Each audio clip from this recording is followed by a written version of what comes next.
Hey guys, today we're going to factor quadratics when a is equal to 1. Go ahead and pause this video here, get the header written down, and then rejoin me. So the first thing I want to talk about is standard form. You're going to look at a equation that looks like this when it's in standard form.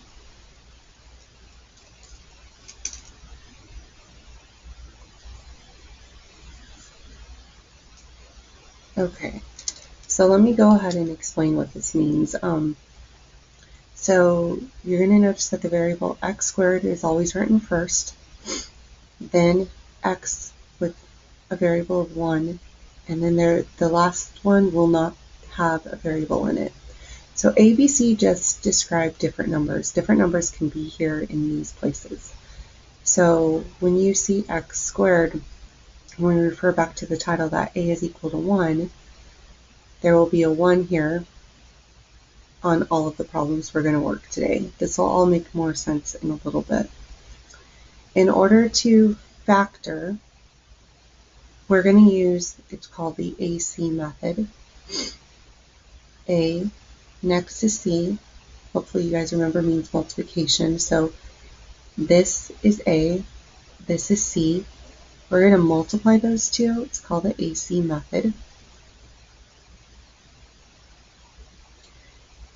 And to use the AC method, you have to, when you're looking at an equation, you're going to find out what is A, what is B, and what is C, and they get plugged into this little diagram we're going to use.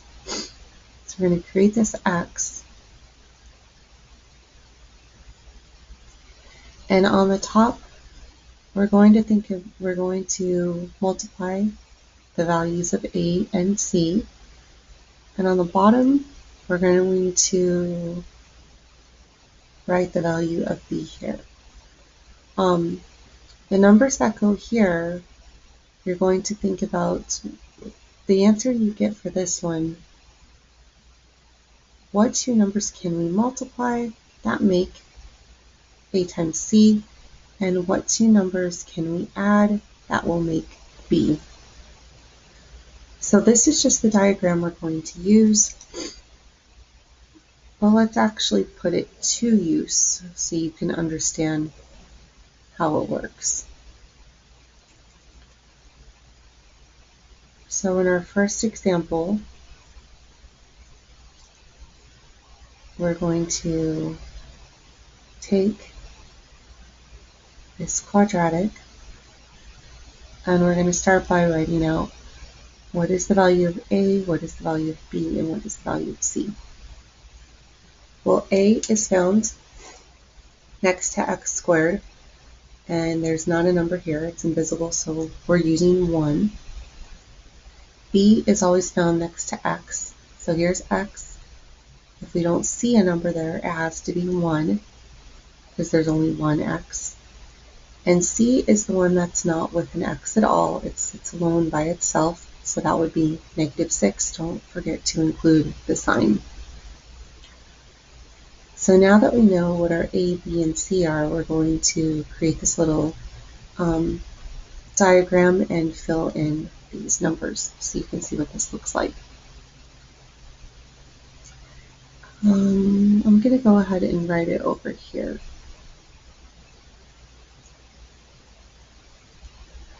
When we factor this out, we're actually going to create two binomials, and this should look familiar to you guys because we've done we've worked with the inverse before by multiplying them to create this. When we create two binomials, we're going to have two pairs of parentheses. So to get x squared, in these first two spots, we think of what times what makes x squared. Well, if we multiply x times x, we get x squared. But to get these other two numbers here, this is where we use the AC method. So on top is A times C A is 1, C is negative 6, so A times C is negative 6. I'm going to put my plus sign here, just like the diagram has, and, oops, sorry, multiplication sign here, plus sign on the bottom. And then on the bottom, I'm going to put B, which is 1. So now I'm going to go ahead and think, well, what two numbers can I multiply that make negative 6, but when I add them, I get a positive 1?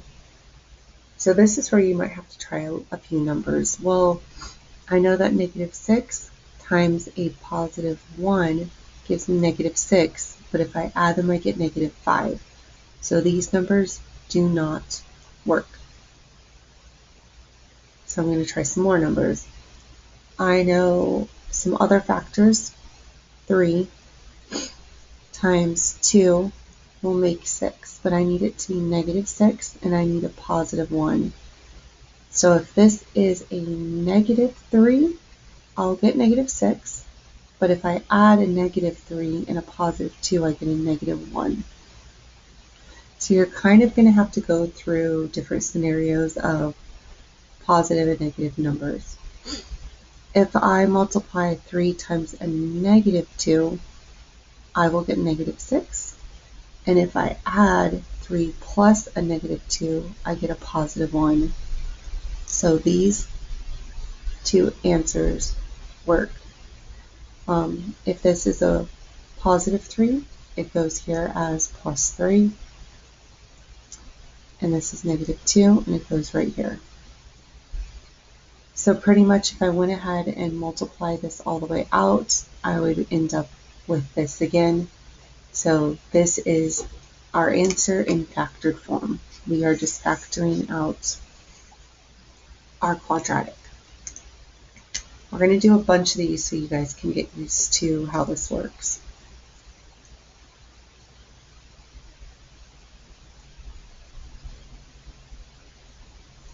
So on this one, I'm always going to use, on today's examples, A is going to be 1.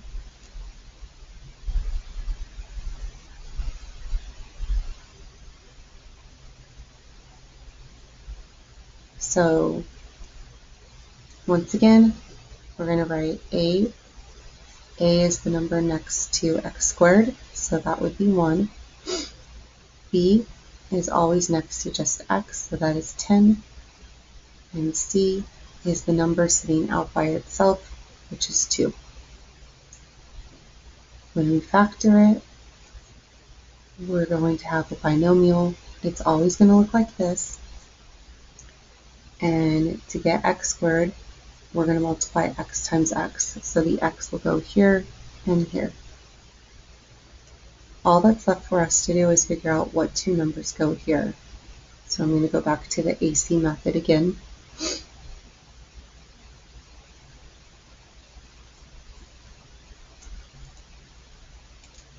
On top is A times C. On bottom is B. So always start by writing all that information out first. So A times C. A is 1, C is 2, so A times C is 2. B is 10.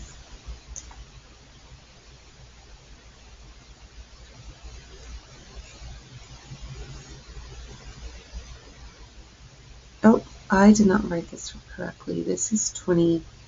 This won't work. This is 21. So let me fix that. C is 21. So A times C is 21. Okay. So what numbers can we multiply that make 21? Well, I know 3 times 7. 3 times 7 is 21. And 3 plus 7 is 10. So that one was pretty easy. So our two answers that work when we multiply and we add are 3 and 10. Since they're both positive, we put plus 3 plus 10. And that's our answer in factored form If we went ahead and multiplied all of this out and distributed it, we would end up with x squared plus 10x plus 21. When you're entering this into Desmos, make sure you have no spaces at all. All right, let's keep going.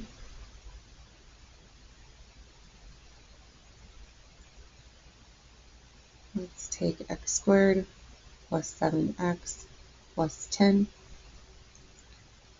We will identify a, b, and c.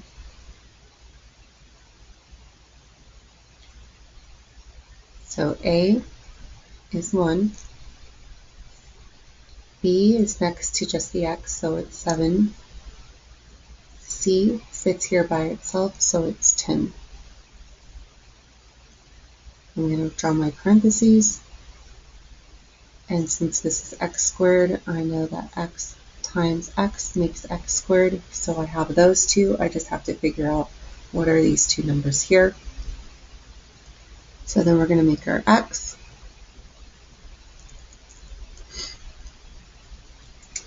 On top is always a times c. On the bottom is always b times plus. So a times c. A is 1 times c is 10. So we have 10 here. On the bottom, b is 7. So what can we multiply that makes 10? Well, I know 5 times 2 makes 10. 5 times 2 is 10. 5 plus 2 is 7. So this one was also pretty easy. There wasn't a lot of guesswork. The reason also why these are so easy is because these are both positive signs. So we didn't have to deal with any negative numbers at all if they're both positive. So it usually is easier when you see both of these plus signs here in this equation. So I'm going to take the 5 and the 2 and I'm going to place them in here as plus 5 and plus 2. And I have it factored out.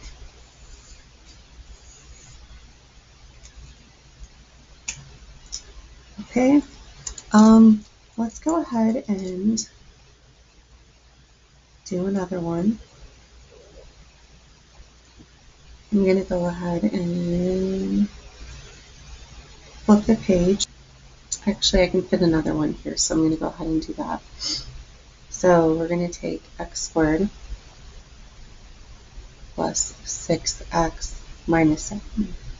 So when we have different signs, we are going to have to deal with a negative somewhere in our answers. It won't be as nice and easy as this one. We won't have two positives. So first start by identifying a, b, and c. A is 1, b is 6, c is negative 7.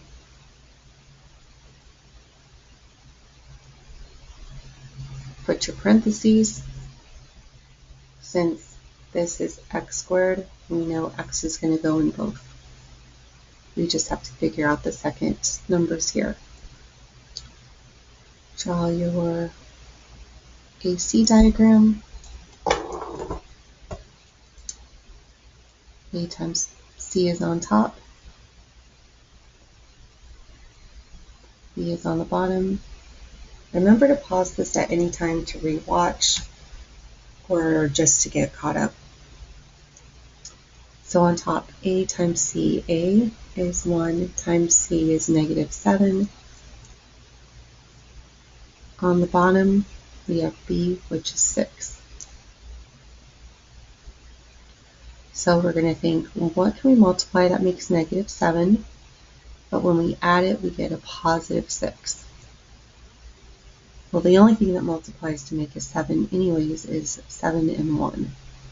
But we want it to be a negative 7, so we're going to have to figure out which one gets the negative symbol.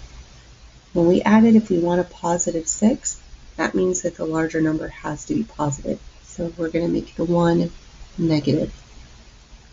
Let's just go ahead and check that. 7 times negative 1 is negative 7, so that works. 7 plus negative 1 is a positive 6.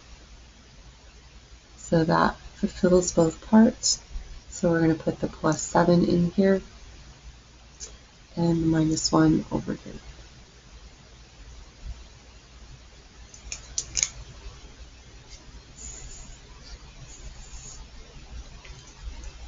go ahead and go on to the next page. Okay, on this one, example 5, we're going to do x squared plus 4x minus 12. So notice we have a plus and a minus sign. That should indicate to you that one number will be positive, one number will be negative. So first, find out what A, B, and C are. A is 1, B is 4, C is negative 12. 1, 4, negative 12. Draw your parentheses. X goes here and here because we want to get x squared. So x times x is x squared. And we're going to figure out what are these two numbers. Because of the plus and minus sign, one is positive, one is negative.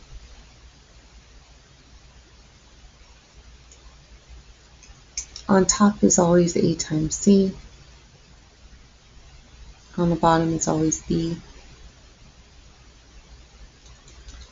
A times C. A times C is negative 12. B is 4. So what can we multiply? That makes 12, and when we add, we get 4.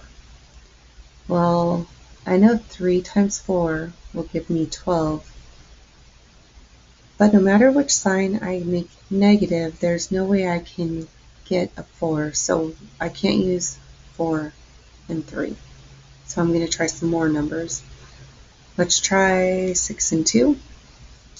6 and 2 will get 12. Now I just have to figure out which one should be negative. So I'm going to look at the bottom. I need a positive 4.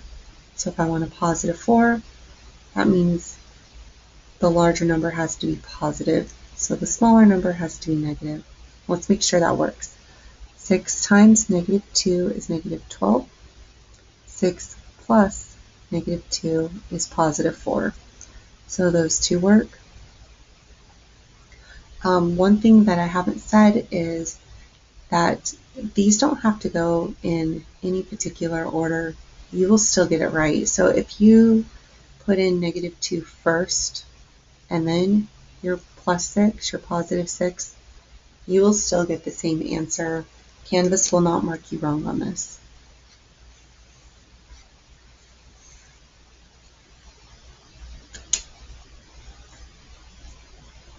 Okay, so far we've looked at when these two signs are positive, we know we should always have positive numbers. If these two signs are different, a positive and a negative, these numbers will change. Now what if we have these two numbers are both negative? So if we have that,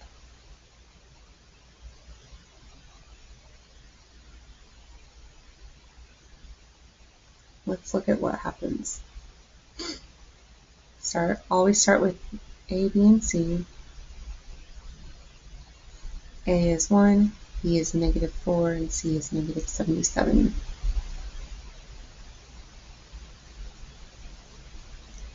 Draw your parentheses. To get x squared, I'm going to have x times x. And draw your diagram. A times C on top, B on the bottom.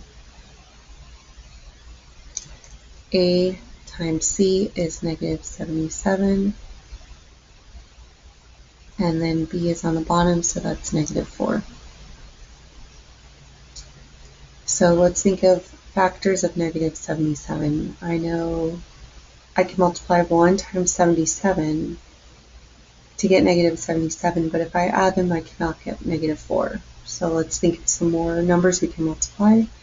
Well, since there's both 7's in there, I know that 7 times 11 will give us the 77. Now I just have to figure out which one has to be negative to get this sign. Well, if I want our answer to be a negative 4, that means my larger number has to be negative.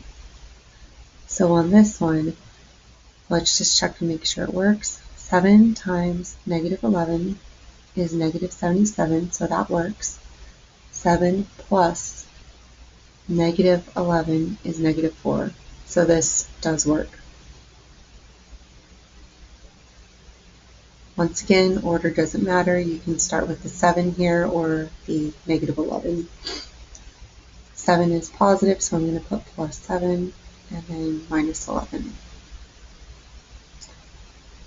So if you notice, if both signs are negative, these two numbers, one of them has to be negative also. So there is a pattern to this.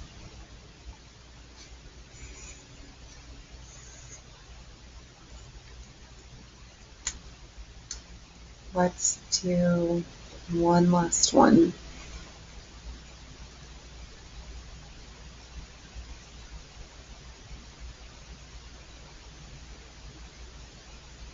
And I will keep these both negative again.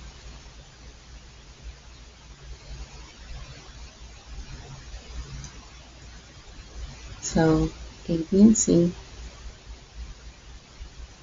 A is 1, B is negative 3, and C is negative 10. 1, negative 3, don't forget the sign, negative 10. Draw your parentheses, put your X's in the beginning spots, and we'll figure out what the other two numbers are. Go ahead and pause this, see if you can do this one on your own, and then hit play to watch and see if you got this one right.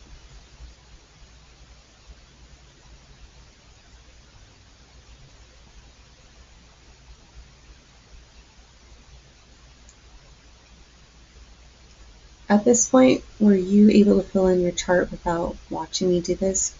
Hopefully you can, because this will make your brain process everything a lot faster. So I'm going to start with A times C. A times C is negative 10. B is negative 3.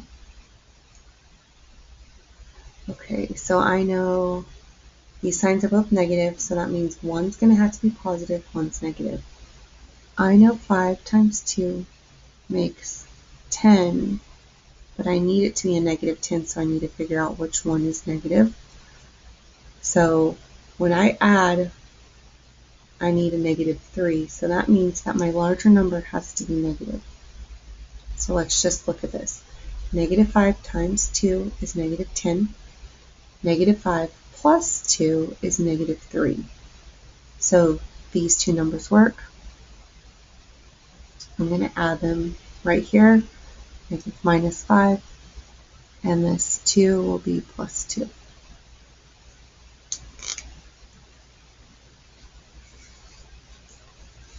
So these are the end of your notes. If you have any questions, please make sure you ask, and you can go ahead and begin your homework.